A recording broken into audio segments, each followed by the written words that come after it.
Namaste and welcome to Geeta Gyan Saar. Today, we will explore Bhagavad Gita Chapter 1, Shloka 10, where Duryodhana, in his continued conversation with his teacher Dronakarya, talks about the relative strengths of the two armies. This verse is significant as it highlights Duryodhana's thoughts, emotions, and the mindset that drove him during the Kurukshetra war. Let's begin by reciting the shloka, understand its meaning, and reflect on how these timeless teachings can be applied in our daily lives.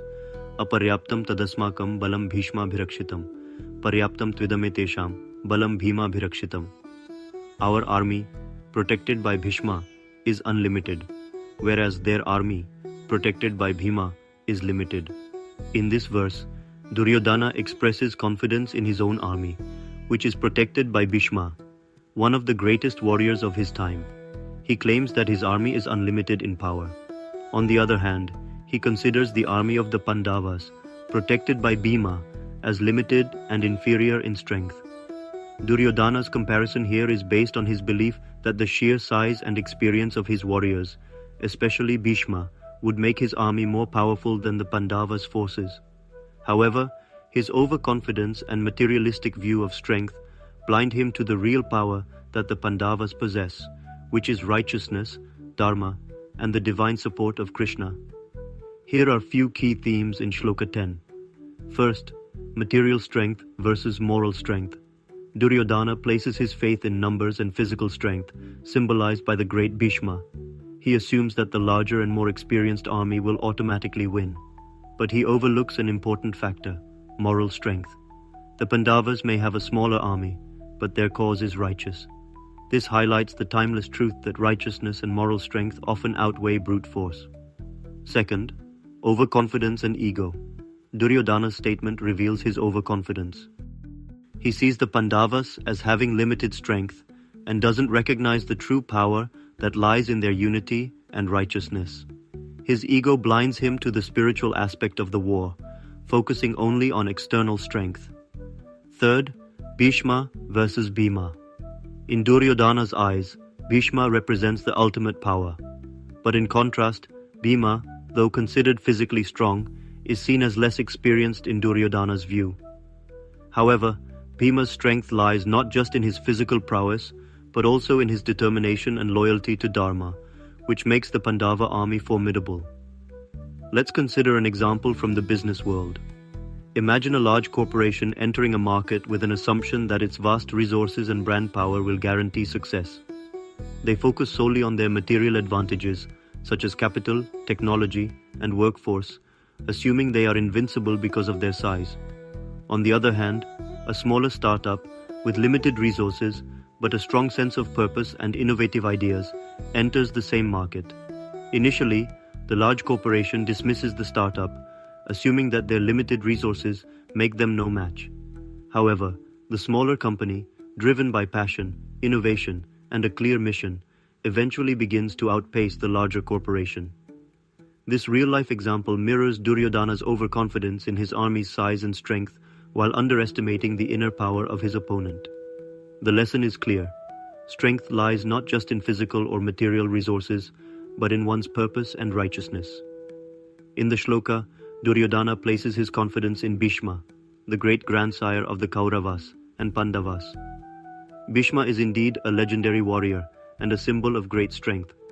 However, what Duryodhana fails to see is that Bhishma's heart is not entirely with him. Bhishma, although loyal to the Kaurava throne, knows that Dharma is on the side of the Pandavas. This internal conflict within Bhishma reflects the broader lesson that true strength cannot come from someone who is not fully aligned with your cause. Bhishma's loyalty was more to the throne and his vow than to Duryodhana's unrighteous cause, which weakens Duryodhana's position despite the apparent strength. Another critical aspect of this verse is the stark difference in the foundation of the two armies. Duryodhana's army, though large, is fighting for greed and personal ambition, while the Pandavas are fighting for justice and righteousness. Lord Krishna, although not actively fighting, is with the Pandavas. This represents the divine power of Dharma, which always supports the righteous, even when they are materially outnumbered or disadvantaged. Let's consider a personal example to understand this concept. Imagine you're in a situation where you're faced with two choices. The first choice is easy and quick, but it involves compromising on your values. The second choice is difficult, but it aligns with your principles and values. At first, it may seem tempting to take the easier path, believing that it will lead to quicker success. But, as we learn from the Bhagavad Gita, the path that aligns with Dharma is always stronger in the long run. Just like Duryodhana's army was large but lacked righteousness, an easy but unethical choice will ultimately not bring lasting success. By choosing the path of Dharma, even though it may seem more challenging at first, you align yourself with a greater power, just as the Pandavas had Krishna's divine support on their side. What does this shloka teach us in today's context? Firstly, do not rely solely on material resources. Whether in business, personal relationships, or challenges, remember that external strength is not the only factor that leads to success. True strength comes from being righteous, focused, and aligned with your values.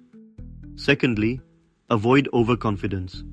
Overconfidence can blind us to the realities of a situation. Like Duryodhana, who underestimated the Pandavas because of his ego, we must always assess situations with humility and clarity, recognizing the importance of internal strength over external appearances. Thirdly, rely on inner strength and Dharma. The key takeaway from this shloka is that inner strength, whether it's integrity, righteousness, or determination, outweighs material advantages. In difficult times, rely on your inner virtues rather than just external factors. Fourth, have faith in the right cause. Just like Krishna's presence with the Pandavas signified divine support when you stand for what is right, even if you are outnumbered or facing overwhelming odds, you will have the invisible support of the universe behind you. In Bhagavad Gita, Chapter 1, Shloka 10, Duryodhana's overconfidence in his army's size and his belief in Bhishma's invincibility blinds him to the deeper reality that righteousness and inner strength are far more powerful than material might.